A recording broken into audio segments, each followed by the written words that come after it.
And God said to Elijah, "Go forth and stand upon the mounts before the Lord." And a great and strong wind rent the mountains, but the Lord was not in the wind. In the small town of Barneveld, Wisconsin, survivors of a devastating tornado struggle to rebuild their lives. All I remember is like 2x4s snapping. It must have been as it was taking the houses behind us. Just snapped like toothpicks, you know. Across the United States each year, 1,000 tornadoes suddenly take shape.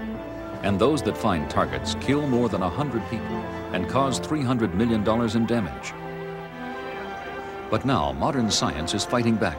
And these storm chasers in Oklahoma are pursuing the elusive tornado as never before, daring to get close enough to unravel its mystery, and possibly one day accurately predict and even help prevent its wrath.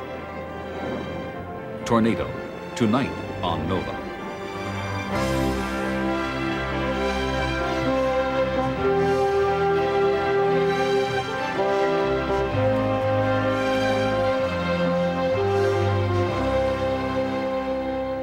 Funding for NOVA is provided by Lockheed, America's aerospace company, supporting math, science, and engineering education for national technology leadership.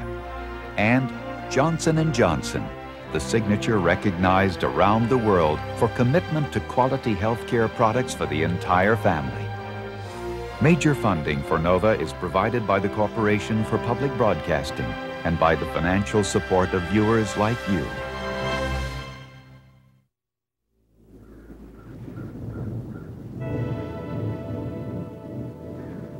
A slowly darkening sky. A brooding cloud drifts over the prairie. It brings welcome rain and cool wind to the dry flatland.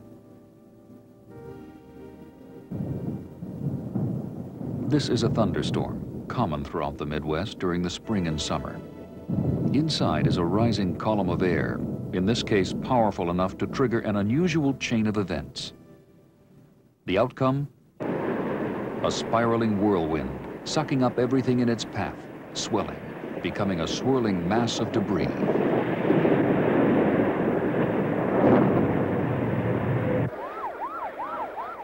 For the public, tornadoes are vicious acts of nature, appearing suddenly and striking arbitrarily, leaving in their wake death, destruction, despair.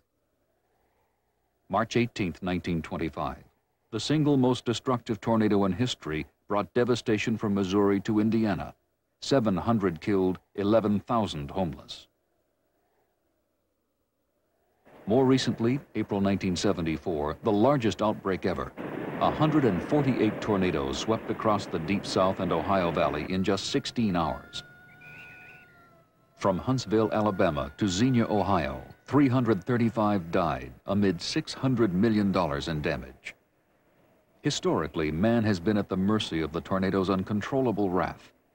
But human ingenuity is finally catching up, and a new kind of battle against the tornado has begun. May 17, 1981. A team of scientists races into the heart of a violent storm. A camera fixed to the top of their van records this remarkable event. CG. Rapid circulation right overhead. Slow down, Neil. Stop. Rapid circulation. About 1/2. Debris. Tornado. Guys, right in front of us. Oh my God. Coming right at us. I got it on video. Tracking it on video. Roger, Conrad, I think... Spring in the Midwest 4 years later.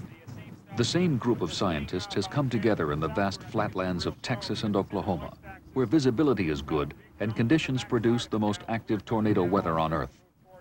They're part of the National Severe Storms Lab in Norman, Oklahoma, and they call themselves storm chasers.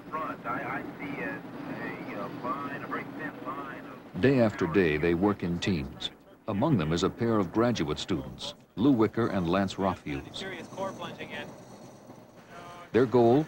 To track down a tornado and put a portable weather station directly in its path. Built to withstand violent weather, it can sense and record what no human can approach without real danger. Watch that wire. Don't let that wire get pinched in there. The Totable Tornado Observatory, affectionately nicknamed Toto.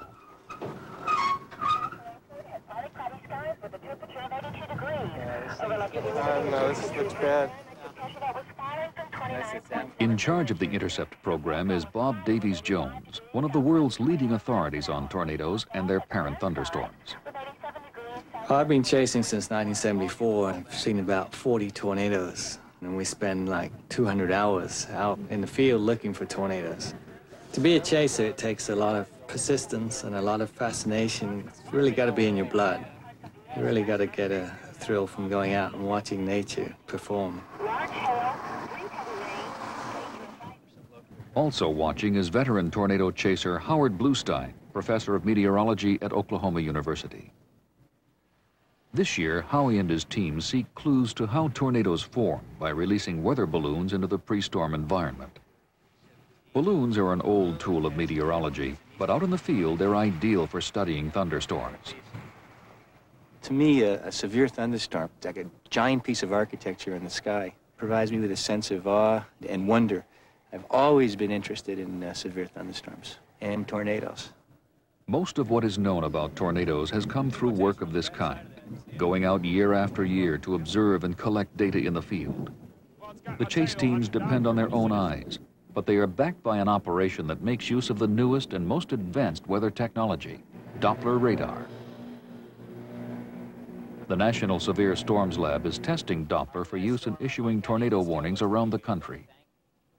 Here is a powerful set of new eyes guiding chasers in the field. Doppler radar allows them to probe inside thunderstorms and see the spiraling wind patterns that may lead to a tornado. Yeah, it still looks pretty good. Working directly with chase teams is lab meteorologist Don Burgess. All of the elements must come together for our knowledge to increase at the rate we wish it. We at the Doppler need to know what the chase teams see in the clouds to give us reference to those measurements we make in the wind field. So we've learned to work very closely together to learn the most we can about the storm. And to do that, the chasers have only a short season, from April to June, when tornadoes erupt along a notorious strip of land known as Tornado Alley, stretching from Texas up to Iowa and Indiana. They look for storms along two weather boundaries. As spring turns to summer, thunderstorms commonly occur as warm, moist air rushes up from the Gulf of Mexico and collides with a front of cool, dry air from Canada. The second volatile boundary is what scientists call the dry line. It forms as dry air spills onto the plains from the Rockies, butting up against and flowing over moist air from the Gulf. The dry line is a natural laboratory for studying thunderstorms. It's very dry and warm to the west of the dry line, and usually the air clears out just to the east of the dry line. So one can go to the dry line, see a thunderstorm, and get in the exact position that you want to be relative to the storm. So the dry line is where the chasers focus their attention. They look for potential instability, a contrast between moist air near the ground and dry air above it. As the day wears on, the sun heats the moist air, which starts to rise, condensing and forming clouds. But it's kept down by a layer of warm, dry air above, which forms a cap. Along the dry line, colliding air masses often push the clouds through the cap, and storms explode into the upper atmosphere. In severe thunderstorms, rising moist air can reach speeds of 100 miles per hour and heights of 60,000 feet. As the updraft weakens near the top, cloud material settles into the upper level winds and spreads out into an anvil. Strong and sustained thunderstorms, known as supercells, are sometimes 20 miles wide at the base, the anvil covering half a state.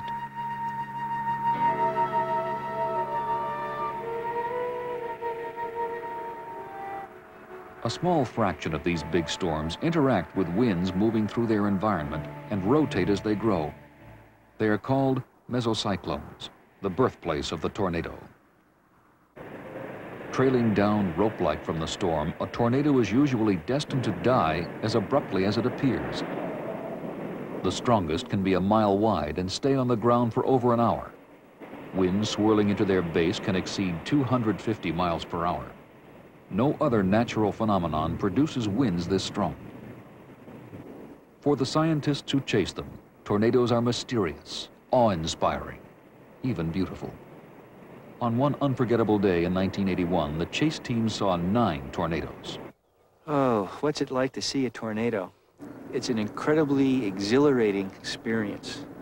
The first tornado that we saw on 22nd May 1981 formed and dissipated in the classic style. It began as a whirl of dust underneath the wall cloud. Soon, the condensation funnel began to form and then connect with the dust whirl. The tornado assumed a rather sinuous or elephant trunk type of shape as it went across wheat fields. In fact, there were times when the red dirt from the fields were sucked up all the way to cloud base, and the tornado was just enshrouded in a red cylinder. It's a display of nature which is extremely rare, extremely violent, something which not too many people have seen. It's very fleeting. Getting this close to one of nature's most awesome performances is an amazing accomplishment. Over a possible range of 125,000 square miles, the chasers wound up here at precisely the right time. The morning of May 12, 1985. The first stop for the chase team is here at the lab, where weather data from many sources are pooled together. It's possible that what we'll do is we'll get an occlusion, dryline coefficient occlusion out on the border this afternoon. The graduate students, guided by Bob Davies-Jones, become detectives. They piece together clues that might tell them exactly where, within their 200-mile range, tornadoes may appear later in the day. The Doppler system can see a tornado about 20 minutes in advance, but the chasers must gaze hours into the future so they can be there when the action takes place. I'm scared about going south. The stuff if the wave lifts north. It's a long drive. Several miles away at Oklahoma University, Howard Bluestein and his crew are making similar choices. For Howie, this is a fascinating process of weaving together the atmosphere's intricate and sometimes obscure patterns. We'll move off to the northeast at 35. Intercepting severe thunderstorms is partly a science and partly an art. We know we need potential instability, moisture, but these conditions often persist over broad regions. The trick, and I say trick, is to try to determine over what localized regions will the severe thunderstorms actually occur. At this point, forecasting becomes somewhat of an art. People who look at weather maps day after day after day notice that certain events seem to be correlated with the formation of severe thunderstorms. What I like to do is take some of this art, noticing that there are certain relationships in the weather map between certain features and the occurrence of severe weather, and then after the fact, going and trying to determine why these features are related to severe thunderstorm activity. Good morning. We have an interesting severe weather situation developing today. Also on May 12th, the same large-scale weather patterns are being monitored at the National Severe Storms Forecast Center in Kansas City. The strong subtropical jet runs across Texas, and the polar jet comes across Kansas and Iowa. The job of these meteorologists is to predict severe weather anywhere in the continental United States and alert the public by issuing a watch. Southwest Missouri. Right now, they notice an explosive situation in Tornado Alley. In this satellite image, the red shows a sharp contrast between moist air near the ground and dry, cool air above it. The atmosphere is potentially very unstable. Tornadoes could form anywhere along a 300-mile dry line, running from Oklahoma City down to Wichita Falls and Abilene, Texas. The question for the chasers is how far south to go. The answer in Howie's mind, not far at all. His plan is to watch for storms just south of Oklahoma City. I hope so. I checked the room. Did you get the theater line? But if storms become severe down in Texas, he wants to be in position to go after them. See, the thing is, I think our winds are back. Leaving shortly after noon, Lou and Lance have committed themselves to going south all the way to Texas. The entire year's research depends on data they collect in these few short weeks. But this season, tornadoes have been fewer than usual, making the race against time and distance even more critical.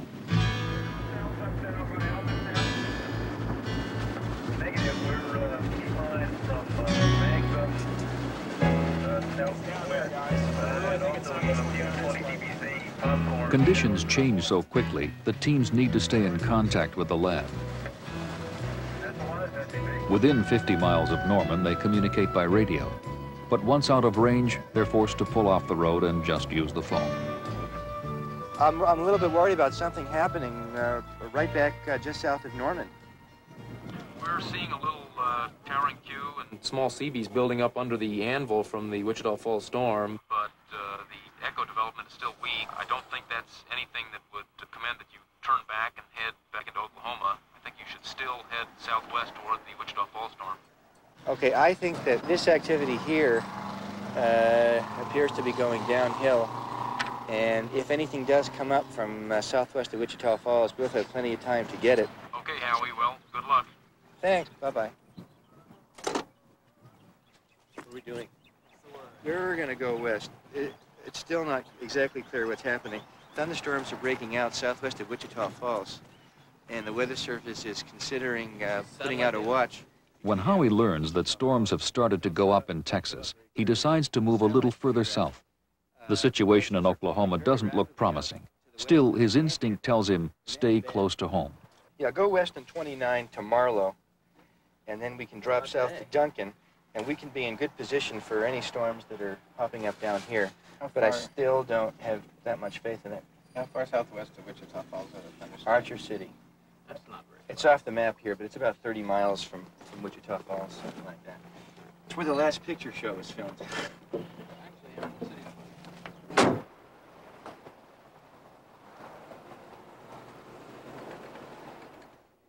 3:25 p.m. In Kansas City, the Severe Storms Forecast Center issues a watch for northern Texas. Yeah, it's Fort Worth. This is Kansas City. It seems that the development around Abilene is going to become severe soon, and we probably should issue a severe thunderstorm watch.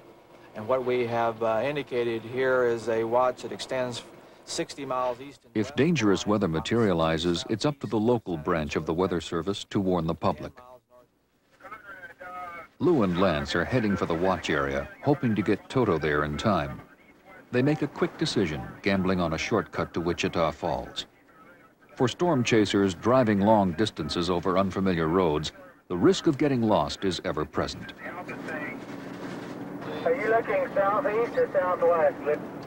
I'm looking southeast. West. West. Southwest, Lou. No, I'm looking over there. That's southwest.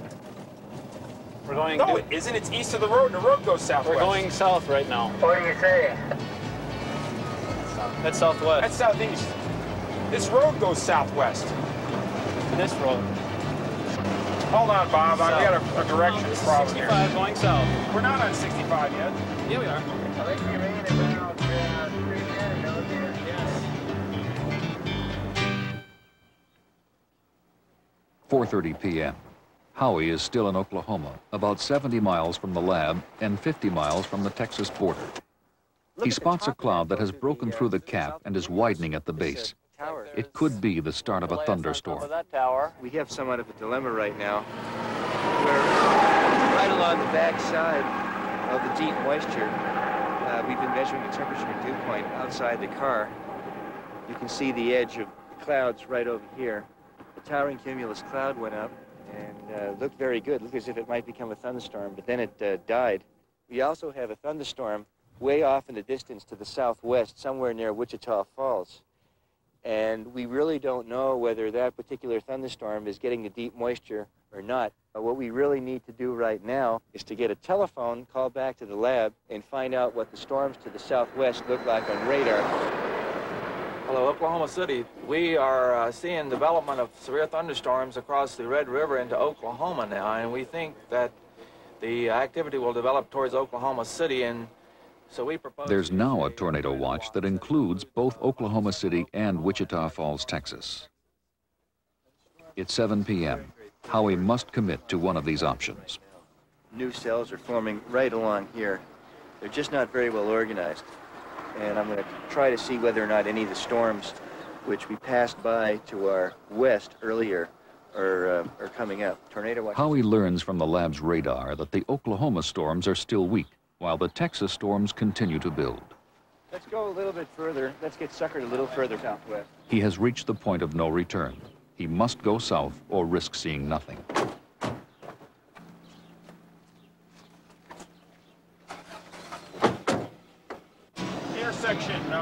The Toto team crosses into Texas and gets set for intercept. Lance, you need to get both Nestle 2 cameras out of the silver case back there. Okay, we're a couple of miles from the city intersection at 79 and 70. Okay, Roger, we're crossing the Red River. Okay, we're right behind you, 200 yards. Howie's team is moving for the clear air at the rear of the storm, the best place to see a tornado if it forms. But to get there, they must travel through a curtain of rain and hail. You're coming to downtown Wichita Falls? Fine, 281 Even with south. the uncertainties of forecasting severe weather, the teams are within minutes of the largest storm in the watch area. What about taking 287 southeast? But there is no guarantee that it will produce a tornado. See what I'm looking at here? Yeah. In the clear air behind the storm, Howie's team searches for signs of rotation, the mesocyclone that may produce a tornado. If one were to form, it would form somewhere over there about 3 miles away. But the right ingredients have just not materialized. Yeah, I get out. Several miles away, right underneath the storm, Lou and Lance are in position to deploy Toto. Whether or not a tornado appears, they risk encountering the greatest danger to storm chasers, deadly lightning. If it's going to do anything, which I'm not so sure it's going to, it's about 30 to 40 minutes away. So we need to position ourselves 30 to 40 minutes from now. And I would guess, it looks to me like it's almost... With the team still in Wichita Falls, radar at the lab picks up strong storms near Oklahoma City. The information is transmitted to the Weather Service, which issues a tornado warning. Radio and TV stations alert the public. Southeastern and eastern sections of Oklahoma County, also hail. Goodness gracious, would you look at that? You're looking live from our tower camera. Between 8 and 9 p.m., 3 tornadoes were sighted. One tore through a trailer park, but no one was killed. For the chasers, the day has been a frustrating one, but not unusual considering they only see 4 or 5 tornadoes in an average season. It's very difficult to observe severe thunderstorms. So you need to go out for many years and make many observations and look at the various types of phenomena which can actually occur in nature. So it requires an incredible amount of hard work, perseverance, and it does get very frustrating. As the chase teams face a long drive home, their real work is just beginning. Back at the lab, they'll study the conditions that produce tornadoes in Oklahoma, but failed to in Texas. We think we understand and we predict pretty well the large-scale weather, the movement of large weather systems across our country. And we understand some of the mesoscale weather, a smaller scale, the size of the watches that we issue for tornadoes. Maybe part of the state of Oklahoma. We know severe storms will be in western Oklahoma today. We're able to predict that in advance, but it's very hard for us to predict where a tornado will be exactly, which square mile of ground it might affect later today. That micro-scale information, we're going to have to learn more and do a lot of development, increase our skill as scientists to understand those details. As the scientists move closer to their goal of predicting severe weather on the local scale, real-world forecasters still face a monumental problem. The Weather Service is set up not to see the details, but to monitor the enormous volume of atmosphere across our country's landscape. The weather stations they rely on are simply too far apart. At the Severe Storms Forecast Center, satellite data and new computer systems are helping to fill the gaps. And the accuracy of tornado watches, the first step in alerting the public, has improved. But there's still a long way to go.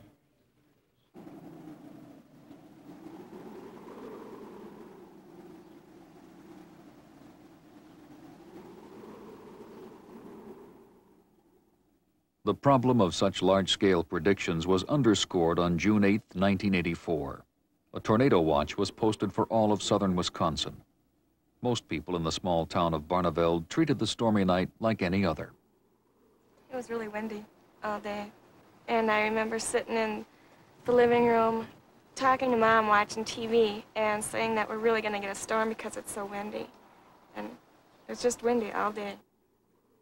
I never got out here during the night.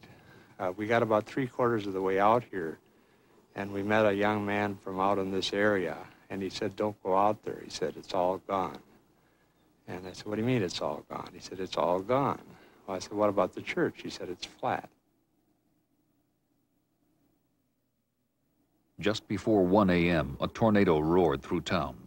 90% of the homes were destroyed. Nearly half the 500 residents were injured. 9 died. I had to work early the next day, so I went to bed like about 9 o'clock. And it was it was windy out then. And then Laura woke me up about 9:30 and said that there was tornado watch out until, I think she said 11 or 12. So it's a big deal. We've had them before. Michael was already in bed with us that night, and Matthew was in his bed, and both the boys shared a room. And Matt started crying and stuff because I don't know, apparently they've always been afraid of the thunder and lightning, especially in the middle of the night. So I went in and got Matthew and put him in our bed and laid him down, and then I went to the bathroom, and we had a bathroom right off of our bedroom. And before I ever got done, I could hear the houses. I could hear the houses and stuff crashing behind us. I ran out and told Charlie to grab Michael and go to the basement, that there was a tornado coming. And I've never been in a tornado before in my whole life. There was the loudest crash of thunder that I'd ever heard. It was kind of strange because normally in a thunderstorm, you hear the wind blowing or you hear the rain hitting against the side of the house. And all of a sudden, it was just dead quiet. It was the most sobering quiet that I had ever encountered. And then the next thing you know, there's a roar, and the roar didn't give you any time to react. I thought for sure that a jet plane was going to crash. There was a real peculiar kind of a pressure. The pressure was so great, it's almost like the house expanded and then almost came back together again. The next thing, I was knocked to the floor, and debris started flying. And of course, at that time, as soon as that happens, you think right away, tornado. All I remember is like 2x4s snapping. Must have been as it was taking the houses behind us. Because I remember 2x4s snapping, just snapped like toothpicks, you know. You could hear 2x4s snapping and glass shattering.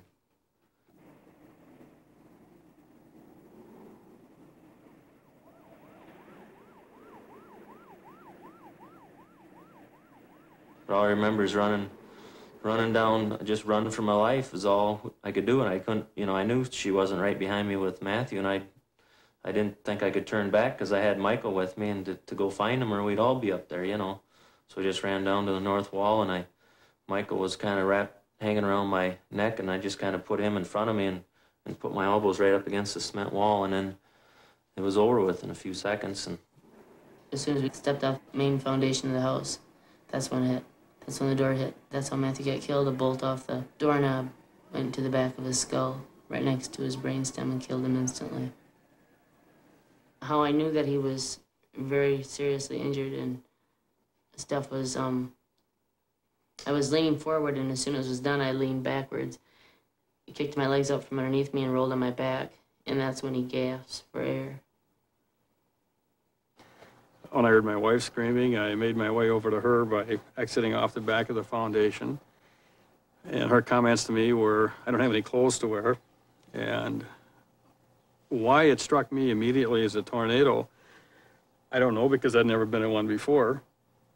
But I simply told her, I said, Barb, there's been a tornado and we've got to get over to the fire station. I got her off the foundation, and we started heading toward the fire station, and of course we had no shoes. And as the lightning once again lit the sky and guided my way, I looked at the fire station. I just thought, my God, the fire station's gone. after the house was gone, I set Michael up over the cement, and we walked around and got Susan and Matt. We never, you know, all I said to her is, we got to get out of here. We don't know if it's coming again or what. We got to get to shelter. So we just picked them up and we started walking down the street. We had no clothes on, to speak of, but our underwear. I could see Charlie and Sue, and they had Matt and Mikey with them, and Charlie had Matt, and he said, take Matty, he's really hurt bad.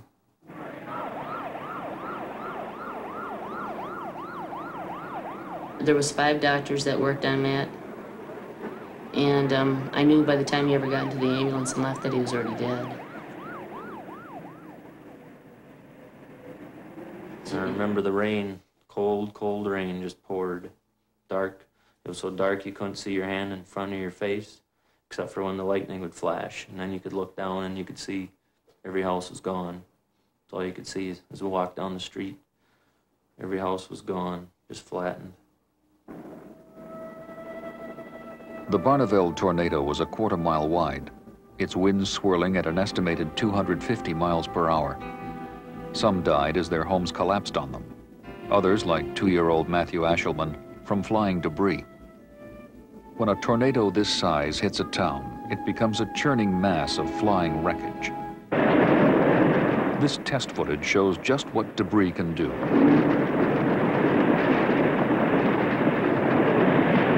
The wind by itself is enough to tear most ordinary houses apart. It can easily lift a weakly connected roof from the house. The walls then lose their support and the entire structure collapses. But a low-cost reinforcement of the roof-to-wall connection using a simple metal clip can make all the difference. It's commonly done in hurricane regions, but because of the tornado's erratic nature, rarely anyplace else, even Tornado Alley. To better understand how debris acts in tornadic winds, engineers at Texas Tech University have recreated the tornado's destructive power in the lab.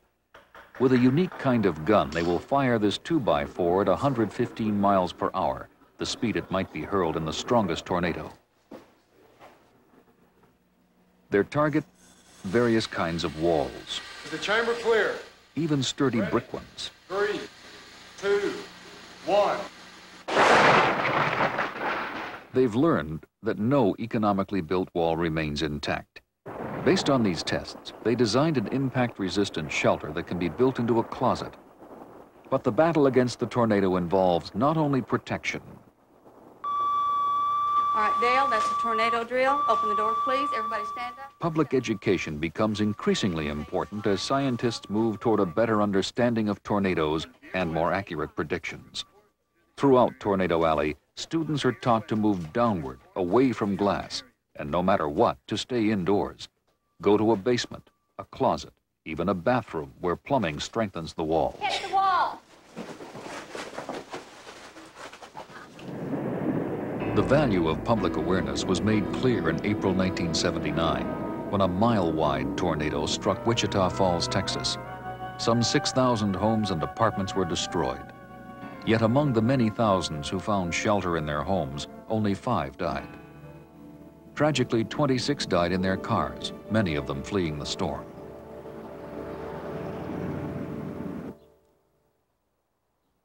The Barneveld tornado struck in the middle of the night, too suddenly for anyone to prepare for it.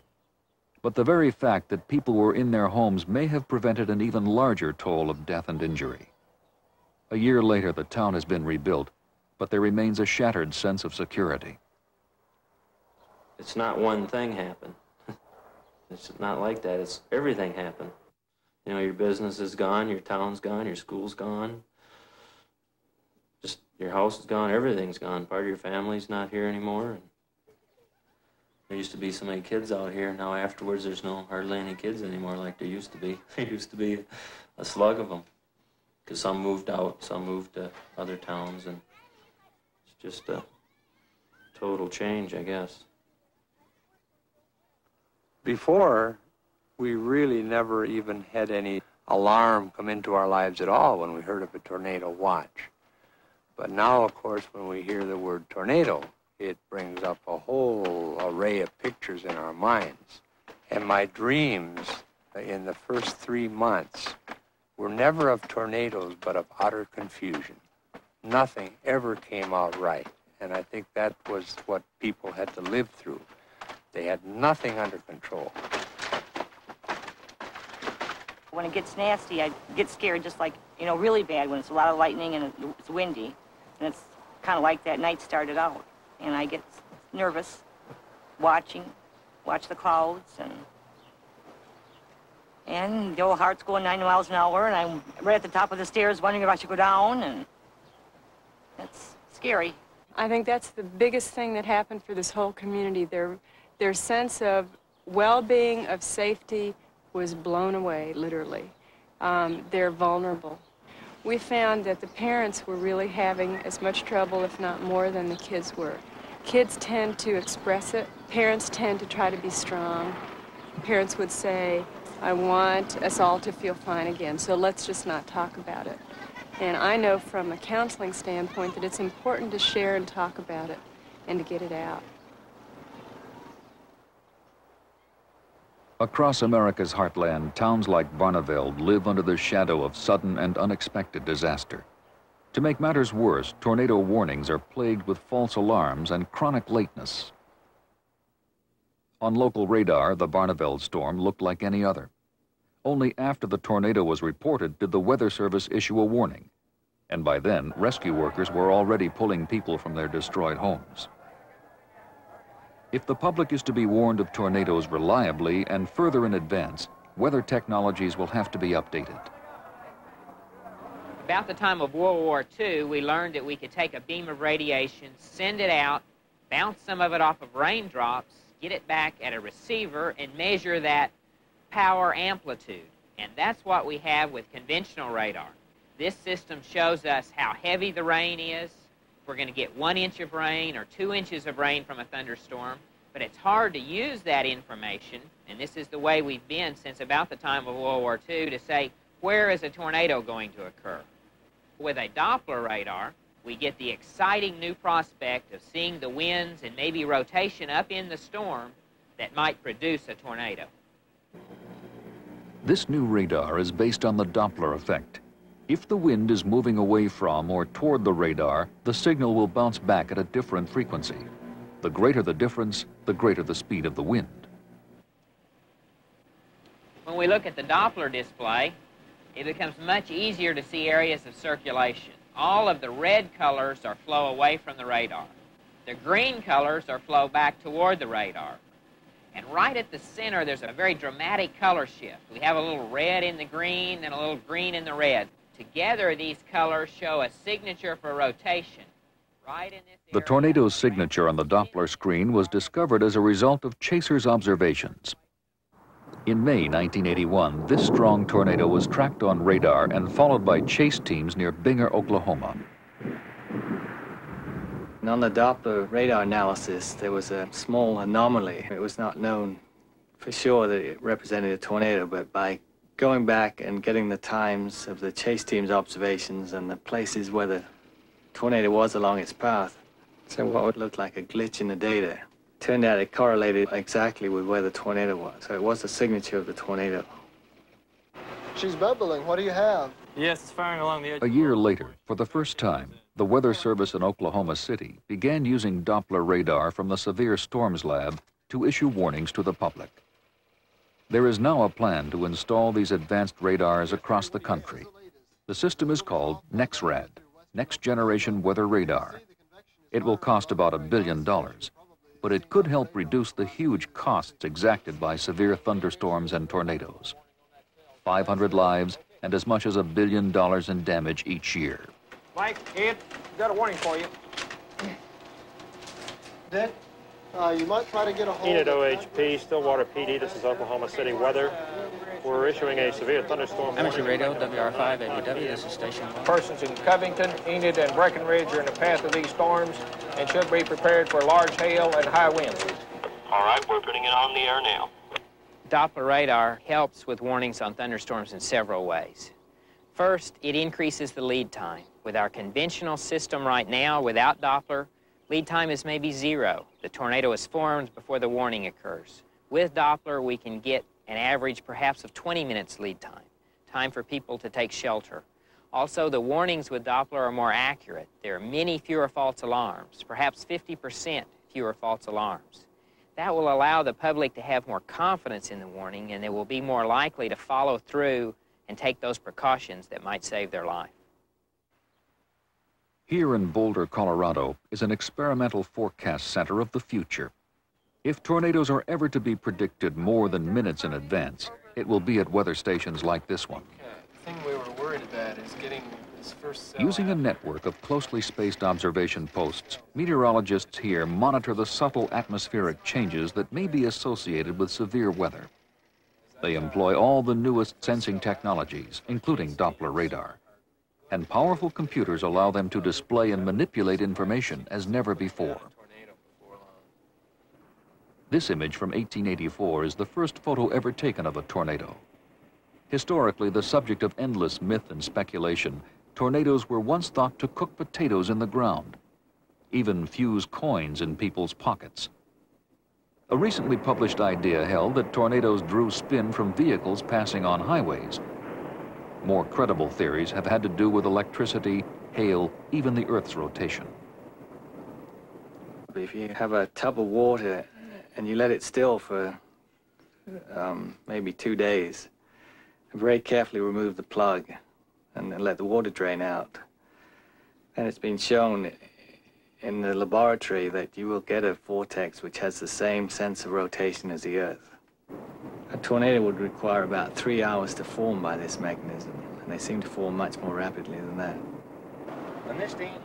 Out of systematic observations made in the past decade, a body of new theories has emerged. The mystery of the tornado is being reduced to a few key questions. It would be awfully nice to release a track sounding right along the dry line right now. And then the convection gets... One of the basic questions we ask ourselves is why don't all thunderstorms rotate, and why don't all those rotations or mesocyclones produce tornadoes? We need the right ingredients in terms of moisture, buoyancy, and the wind forces together to make rotation. And then there is a very, very delicate balance to get that rotation to spin up into a tornado. We find that the environment, the near environment of the storm, makes all the difference in the world. Scientists now understand that thunderstorms gain rotation from a special combination of winds moving through their environment. Describing how these winds are organized is one of Howard Bluestein's goals in a unique set of experiments along the dry line. What's the temperature? Temperature looks to be about 33. Let it go. Okay. His team releases a weather balloon. While it radios back information to a small computer, chasers track it to determine wind profiles. And where we're located right now. How's the signal? The signal looks just fine. A little windy out here. In particular, they look for wind shear, a condition in which the winds increase with height. Surface winds are slowed because of friction with the earth.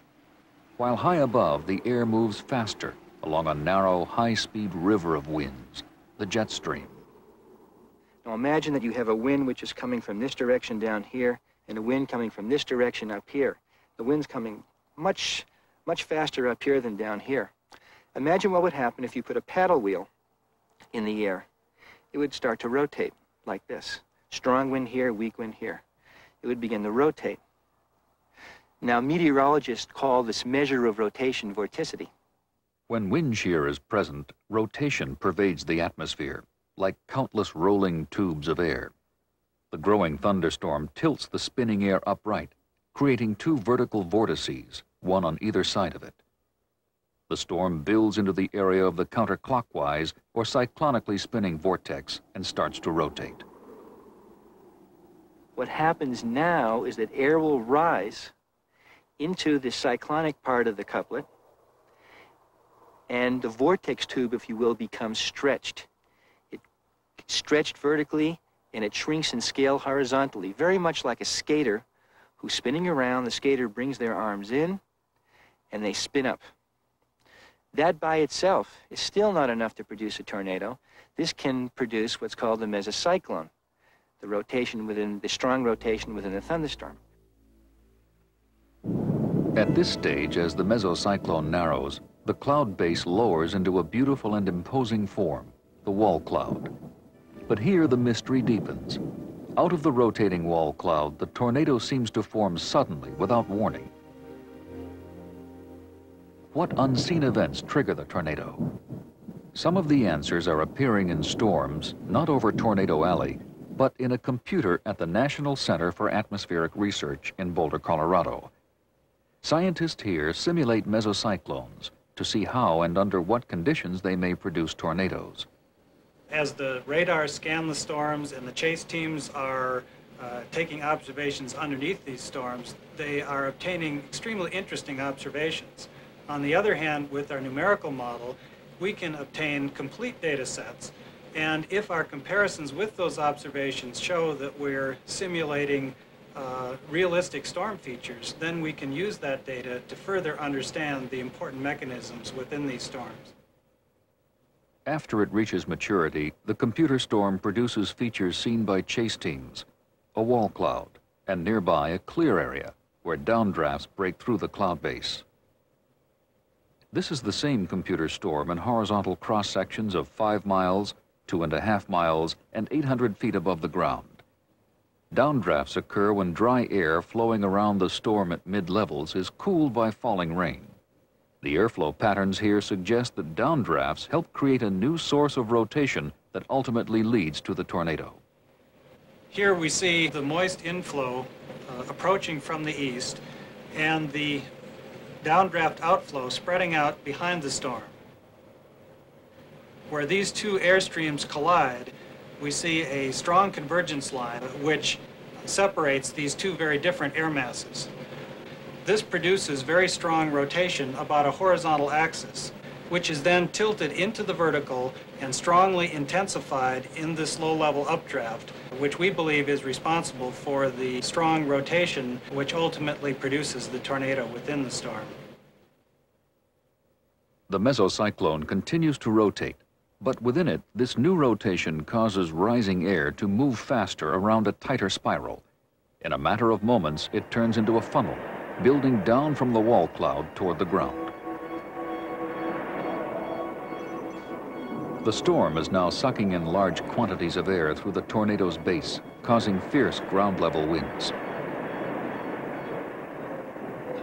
In most tornadoes, the updraft is constrained to the single funnel. In a strong tornado, the airflow may become so unstable that the funnel breaks down into a series of smaller vortices.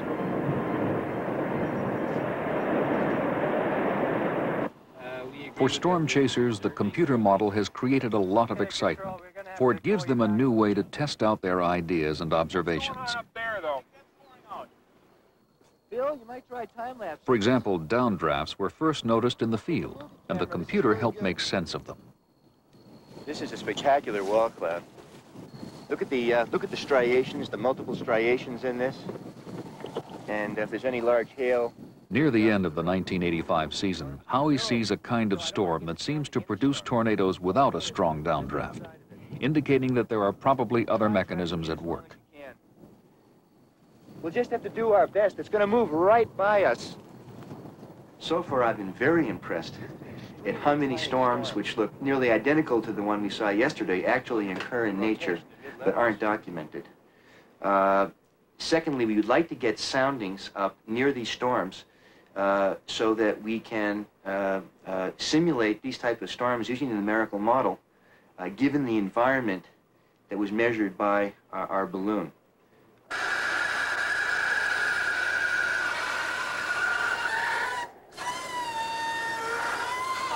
Okay, release. Okay, 1910, 30.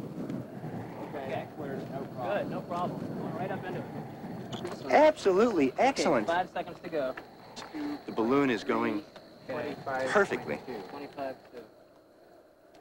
Tornadoes present the greatest challenge to severe storms forecasting. Many scientists believe that accurate predictions will eventually be made an hour or more in advance. Tornado, tornado, I think we have a tornado. I don't know, you look back. But they also realize that understanding the tornado fully will come only at the end of a long, hard battle. There's strong outflow in that region, but there's a vortex tube along the gust front interface. That is the weirdest thing I've ever seen. Wait a minute, it doesn't have good rotation. We're not going to deploy. For scientists, getting even the most basic temperature, pressure, and wind data can be highly dangerous. This year, when TOTA was deployed in a tornado's damage path, it was the first time that direct measurements of this kind were ever recorded. Has the cyclone data? That's right. I don't know whether it's... Then we deploy back down. We leave everybody here except the crews. Let's deploy back down the road. Let's move it. Let's go. We're moving west. We're going to deploy Toto. Right here, Steve. Somewhere in here. Somewhere in here. Somewhere in here. Toto's about to be deployed. Time is 19:02. A little farther, Steve. A little farther. Peek the hill. Peek the hill.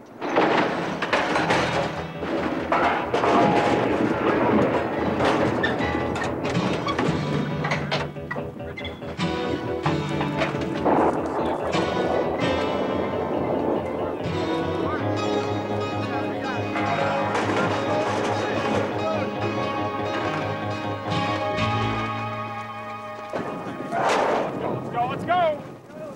Get out of here, guys.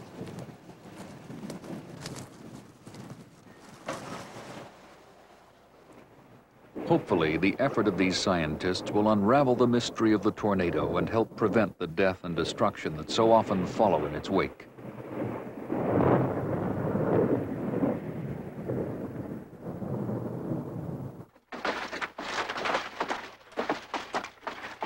In Barneveld, the one-year mark approaches.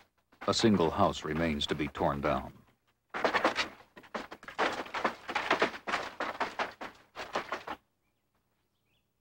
Most people have rebuilt their homes. New trees have been planted, and businesses are starting to return. It's hard to know how much is going to happen in a normal year and how much is special because this year this community was almost totally destroyed. One of the things we've seen was an unusual amount of depression, of sleep disturbances, of several instances of people being suicidal, several instances of people being so stressed that they were hospitalized. However, in looking back on the crises of the past year, I believe that now people are pulling together again. The depressions are lightening up, people are sleeping through the night a little better. The wind doesn't scare them quite as much. They're piecing it back together. But all you can do is just forget about what happened and try to go on, you know. So no matter what you do, it isn't going to change anything. So basically, that's all you can do, you know.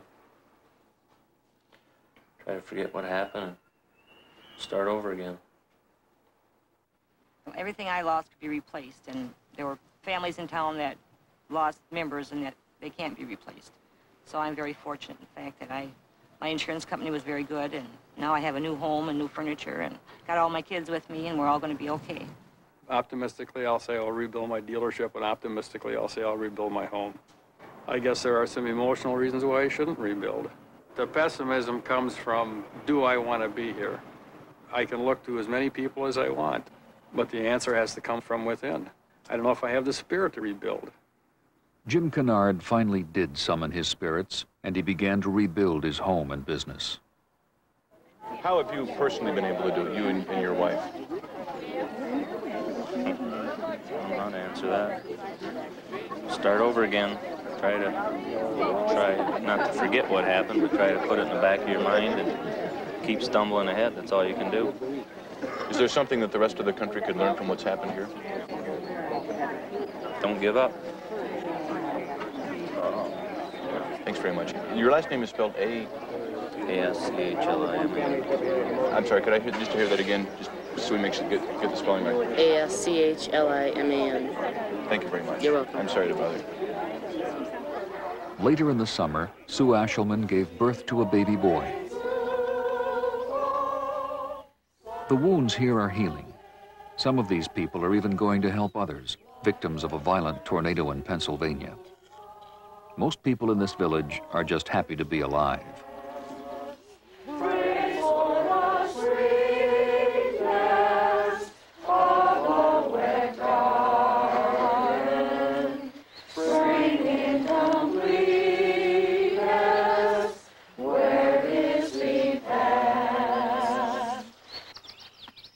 And God said to Elijah, "Go forth and stand upon the mounts before the Lord."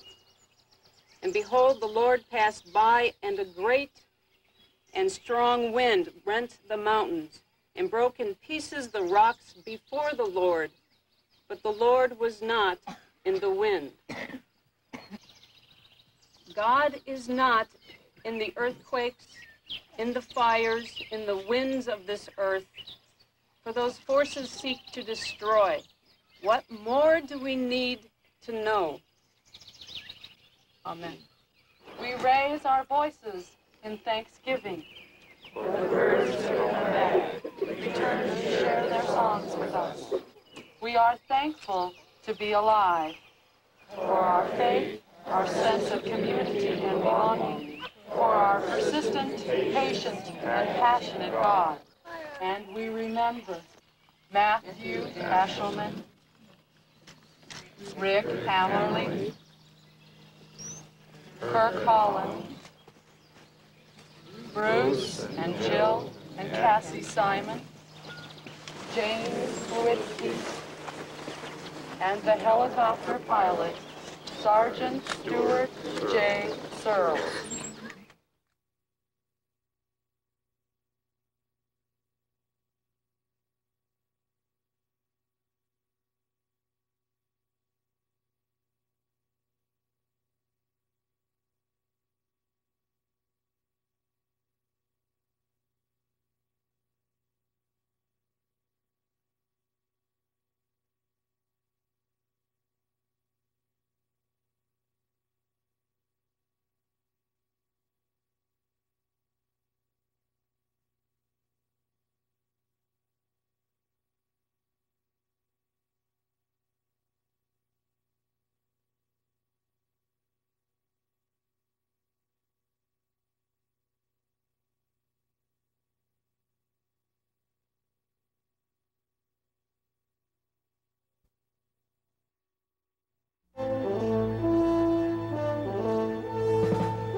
Funding for NOVA is provided by Johnson & Johnson, the signature recognized around the world for commitment to quality healthcare products for the entire family.